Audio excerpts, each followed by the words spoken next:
This is Taylor from the DoSeum, and I have a really cool do-it-yourself project for you today. Something that you and your family can make right in your own home. Today, we will be making catapults. What is a catapult?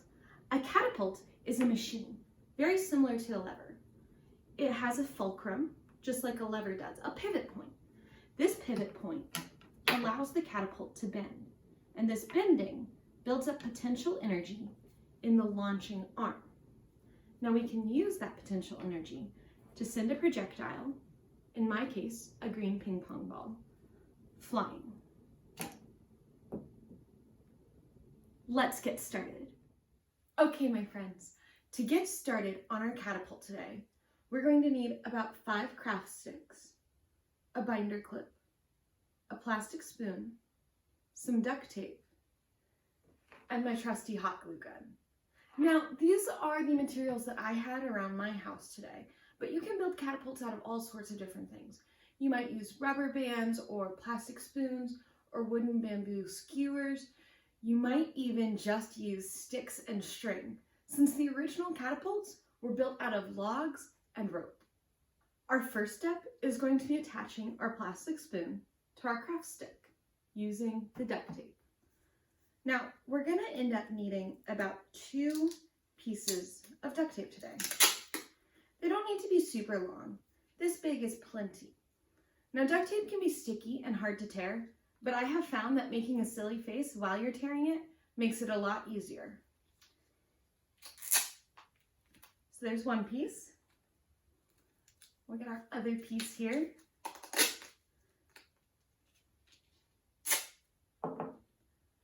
And again, that's about all you need to get started. To make our launching arm, my friends, we're going to attach our spoon to our craft stick using some of that duct tape. When you attach your spoon, be mindful of where you're placing it.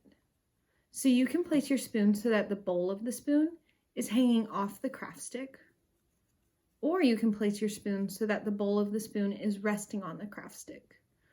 Both of these work fine, but they're going to change how your catapult works. So feel free to experiment with what you like best. I am going to slide my spoon along my craft stick so that the bowl hangs off. That's how I like it. I'm going to take some of this duct tape. We're going to place it on and just wrap it around gently so that it sticks the spoon to the craft stick. This is now my launching arm. Now it's time to take our launching arm and attach it to our fulcrum. Remember, we're going to be using a binder clip as our fulcrum, as our bending point, where the catapult and the launching arm will be able to gather potential energy in order to launch our projectiles. When I use my binder clip, I want to make sure that the arms of the binder clip are going back so that I can squeeze it and open it up. I'm going to use that piece of duct tape that we have left to tape my launching arm to my binder clip. I want to make sure the bowl of my spoon is facing up. If I have it facing down, I'm not going to have a good place to put my projectiles. I'm going to open my binder clip so that it's easier to tape onto. I'm going to take my tape, going to gently place it just like I did with the spoon, and wrap the tape around. Now I can wrap the other half.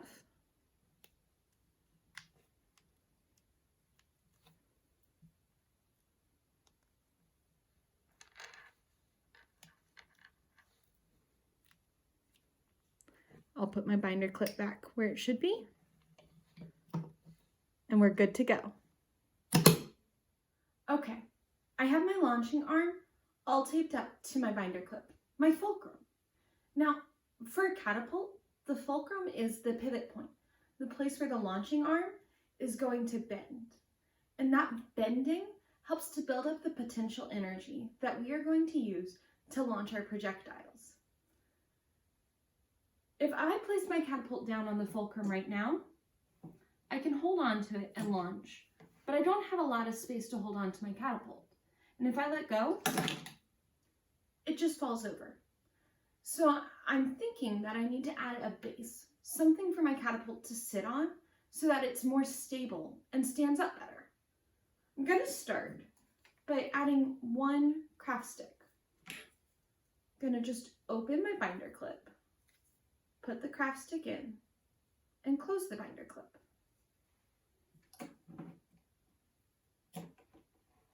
Now adding that one craft stick helps me have a better grip on my catapult so that it's easier to launch. But when I let go, it still falls over. So I think I'm going to experiment with building a base in order to help my catapult stand up on its own. We want to build a base to put our catapult on so that it's easier to launch. We'll start that by taking one craft stick and clipping the binder clip to the craft stick. This makes our catapult easier to hold, but it doesn't really help our catapult stand up. So we're going to build a bigger base. Now, the base is super easy to experiment with because you can just clip your catapult launching arm to whatever base you build. So you might try a wider base or a longer base, or even different shaped bases, depending on what you think is going to work best. I'm going to start with a square base today. So I'm going to take 3 more craft sticks. That's 1, 2, 3. And this is where my hot glue gun is going to come into play. I'm going to take my hot glue gun. I'm going to very carefully squeeze a dollop of glue onto my craft stick. Then I can squeeze the 2 craft sticks together. 1, 2, 3, 4, 5. After 5 seconds, everything sticks. Now, when we're using a hot glue gun, we want to be sure to never touch this metal tip right here. This is very hot and can burn us if we're not careful. The glue that comes out of the hot glue gun is also very hot, so we want to be sure to not touch the glue so that we don't burn ourselves by accident. Let's finish up my base.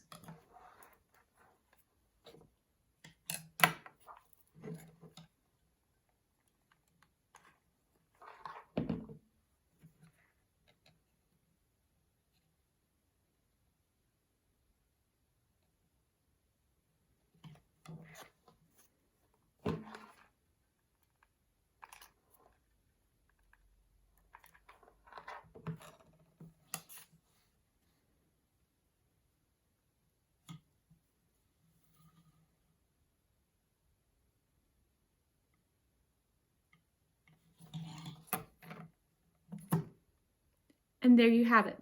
One catapult ready for launch. All right, my friends, my catapult's all done and ready to test out. Even though I've built a base for my catapult, it doesn't seem to be standing up on its own.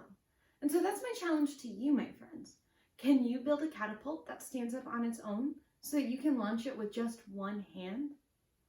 I'm still going to test my catapult today to make sure the rest of it works all right before I keep working on my base.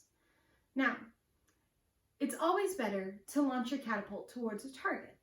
So I asked, and my puppy dog here volunteered to be my target today, as long as I don't launch anything that's going to hurt her.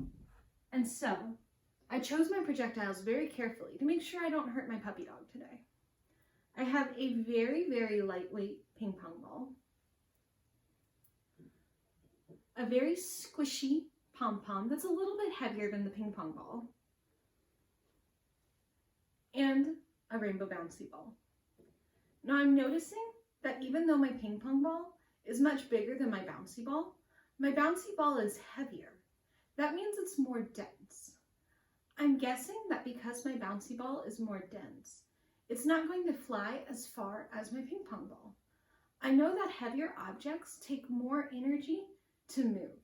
And so Because my catapult can't make more energy than it already does, I'm thinking that my bouncy ball just isn't going to go as far as my ping pong ball.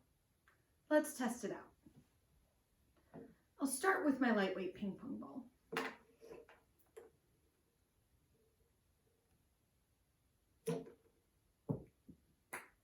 That just flew right over my puppy dog, didn't it? Let's try the pom-pom. The pom-pom's a little bit heavier than the ping pong ball, but not much.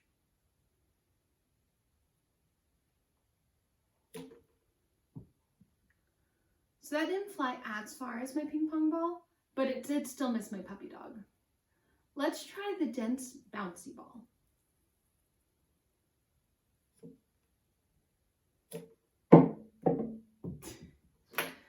So I was right. The dense bouncy ball didn't fly nearly as far as the less dense ping pong ball or pom-pom. It didn't even make it all the way to my puppy dog. It had to bounce before it bumped into her. My friends, thank you so much for making catapults with me today. We at the DoSeum would love to see your family's catapults. So while you're making, be sure to take lots of pictures. Take pictures of you building the catapults, of you testing the catapults, and of your final catapult.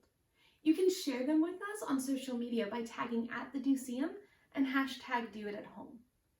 If you're looking for other activities that you can do, look down below for a link to other DIY activities from the DoSeum.